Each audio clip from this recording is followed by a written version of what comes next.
करने वाले हैं। इसी बीच एक बड़ी खबर आ रही है, उसका रुख करेंगे। हरियाणा विधानसभा चुनाव को लेकर के प्रधानमंत्री नरेंद्र मोदी ने पोस्ट किया है और सभी मतदाताओं से अपील की है कि लोकतंत्र के इस पावन उत्सव का हिस्सा बने, मतदान का एक नया रिकॉर्ड कायम करें। इस अवसर पर पहली बार वोट डालने जा रहे राज्य के सभी युवा साथियों को भी उन्होंने विशेष शुभकामनाएं दी हैं। तो प्रधानमंत्री नरेंद्र मोदी की तरफ से ये पोस्ट किया गया है। जो युवा है, जो पहली बार वोटर हैं, उन्हें लेकर के खास तौर पर शुभकामनाएं दी गई हैं कि घर से बाहर निकलिए और ज्यादा से ज्यादा मतदान करिए। खर्ची और पर्ची का जिक्र तो हो गया यहाँ पर संजीव कौशिक जी, लेकिन इसके साथ साथ पर्ची का जिक्र अभी भी हो रहा है। फैमिली आईडी से लेकर के जो प्रॉपर्टी आईडी है, कहीं ना कहीं चुनावों में ये भी तो मुद्दा है। चुनाव में मुद्दा है ना, जवान, नौजवान, किसान, पहलवान, बेरोजगारी। आप बातें बड़ी बड़ी कर लीजिए, उससे कोई फर्क नहीं पड़ता। अभी पगड़ी की बात कर रहे थे, पगड़ी लोग बांध दे तब तो मायने रखता है ना। खुद से बांध लीजिए, आप बांधिए, 2 बार बांधिए, 4 बार बांधिए, लाल पीला हरा सब बांधिए। सवाल यह है कि क्या हरियाणा की जनता इस बात को नहीं समझ रही है कि पिछले 10 सालों से हमारे साथ क्या हो रहा है, बेटियों के साथ क्या हो रहा है, नौजवानों के साथ क्या हो रहा है, और सारी बातें। अब गंगा में इतनी पानी बह गई है कि उसके बारे में चर्चा करने की जरूरत नहीं है। सवाल यह है कि जो मन बना लिया है उसके आधार पर आज मुहर लगने वाली है। और ये बात कही तो जा रही है कि स्थिति खराब है विपक्षी पार्टियों की, जो सरकार है वो मजबूत है। मास्टर स्ट्रोक किसे कहते हैं अब भारतीय जनता पार्टी को समझ में आ रही है। शैलजा कुमारी शैलजा की बात कर रहे थे, आप उनको बुलाने की बात कर रहे थे। 1 घंटे में क्या परिवर्तन होता है परसों एक रैली में सबने देखा। तो आप सेंधमारी करते रहिए। देखिए संजीव जी, क्योंकि नेता तो है, आते जाते रहते चुनाव होते हैं और उसी के साथ अदली बदली की जो प्रक्रिया है वो शुरू हो जाती है। लेकिन जो तस्वीरें आ रही है वो बेहद इंपॉर्टेंट है, वो भी आपको दिखा रहे हैं लगातार। जो मुख्यमंत्री है नायब सिंह सैनी लाडवा सीट से चुनावी मैदान में है, वो निकल गए हैं अपना मतदान करने के लिए। और ये तस्वीरें सीधे वहीं से आ रही हैं जहां वो मतदान करने के लिए अपने पूरे परिवार के साथ पहुंचे हुए हैं। और ये जो सीट है इसे लेकर के ये कहा जा रहा है कि अंबाला की तस्वीरें ये सामने आ रही है। अब ऐसे में वहां पर कितना मुश्किल होगा, जो चुनावी मुद्दे हैं वो भारी होंगे, क्योंकि 150 से ज्यादा रैलियां बीजेपी की तरफ से की गई थी। अब इसमें कांग्रेस की तरफ से 78 रैलियां की गई थी। क्या इन सब का जो मिला जुला असर है वो आने वाले वक्त में 8 अक्टूबर को परिणामों में तब्दील होते हुए नजर आएगा? इस पर भी हमारी नजर रहेगी। लेकिन इसी के साथ चंद्र प्रकाश जी, अगर हम बात करें कि गठबंधन को लेकर के, हालांकि पहले भी हमने 2019 में देखा था गठबंधन को लेकर के बीजेपी भी अलग चुनाव लड़ रही थी। उसके बाद भले ही उन्होंने गठबंधन कर लिया था, पार्टी के साथ जेजेपी के साथ चले गए थे, लेकिन इस बार जेजेपी के साथ गठबंधन नहीं है। दूसरी तरफ कांग्रेस भी अकेले मैदान में है, हालांकि एक सीट पर उन्होंने गठबंधन किया है। लेकिन क्या आपको लगता है कि तीसरी बार इस दंगल में जीतना इतना आसान बीजेपी के लिए होगा? क्या कांग्रेस की तरफ से इतनी करारी टक्कर मिलते हुए नजर नहीं आ रही है आपको? देखिए, गठबंधन ही एक वो पेच है जिससे पता चल रहा है, जिससे समझ में आता है कि कांग्रेस कितनी अंदर ही अंदर बेचैन है, कितना इस चुनाव को लेकर अनकंफर्टेबल है। चुनाव से ठीक पहले अगर आप ध्यान दें कि हर दल से वो गठबंधन, माफ कीजिएगा सर, आपको रोकना पड़ रहा है। एक बार आपको सीधा सुनवाते हैं। मनोहर लाल क्या कुछ कह रहे हैं? ठीक है, आप दोबारा अपनी बात पूरी कर सकते हैं। लगातार वो कोशिश में थे, आम आदमी पार्टी की चिरौरी कर रहे थे और भी जो जितने बीएसपी और सबसे वो अलग अलग प्रयास कर रहे थे कि गठबंधन हो जाए। नहीं हो पाया क्योंकि उनके अहंकार के युद्ध जो है वो ज़्यादा बड़े हैं उनके चुनाव के लाभ और हानि से। लेकिन देखिए, इसमें एक बहुत समझने की बात है। हम बार बार इसकी तुलना कर रहे हैं लोकसभा चुनाव से।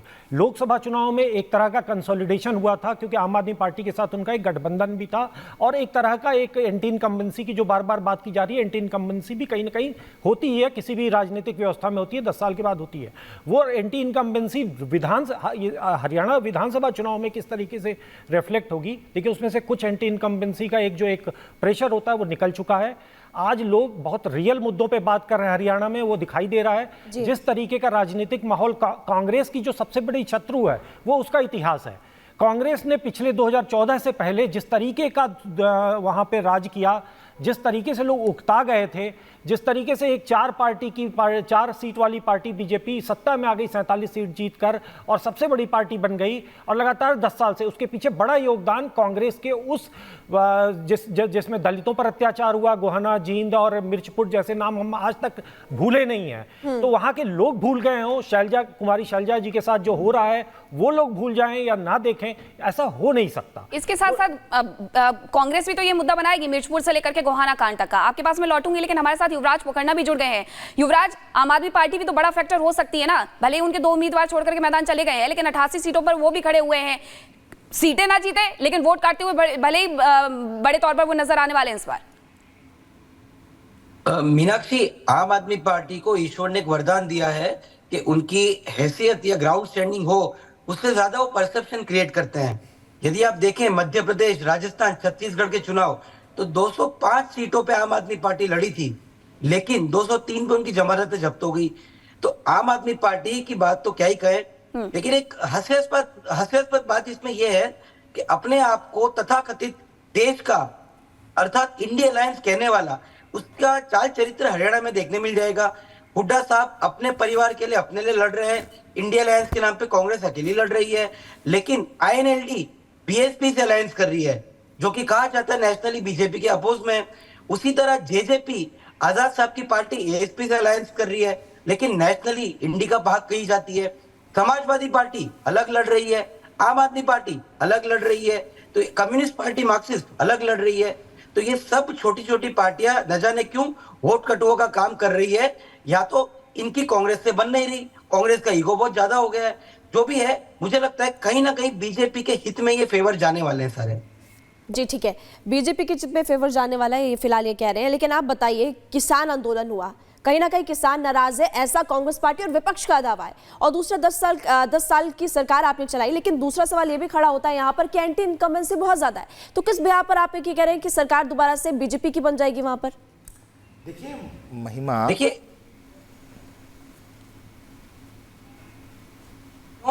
सत्ता शीर्ष व्यक्ति को गालियां खानी ही है। हम सभी ने भारत के संविधान के अनुसार दी गई स्वतंत्रता का पूरा उपयोग किया है और हम सब ने यहाँ मतदान किया है। और मैं चाहूँगा कि भारत के हरियाणा प्रदेश की सब जनता से आग्रह करूँगा कि वो अपने मत का पूर्ण रूप से प्रयोग करें, ताकि हम एक अच्छे समाज, अच्छे राज्य के निर्माण में अहम भूमिका निभा सकें। हरियाणा चुनाव को कैसे देख रहे हैं, क्योंकि टफ कंपटीशन है। आचार्य देवव्रत को आप सुन रहे थे, और एक बार आपको ग्राउंड पर ले चलते हैं। सूर्य प्रकाश जी, फिर आपसे वही सवाल आप जवाब दीजिएगा, लेकिन ग्राउंड पर आपको सीधे ले चल रहे पुनीता इस वक्त हमारे साथ जुड़ी हुई है। पुनीता, तस्वीरें दिखाइए।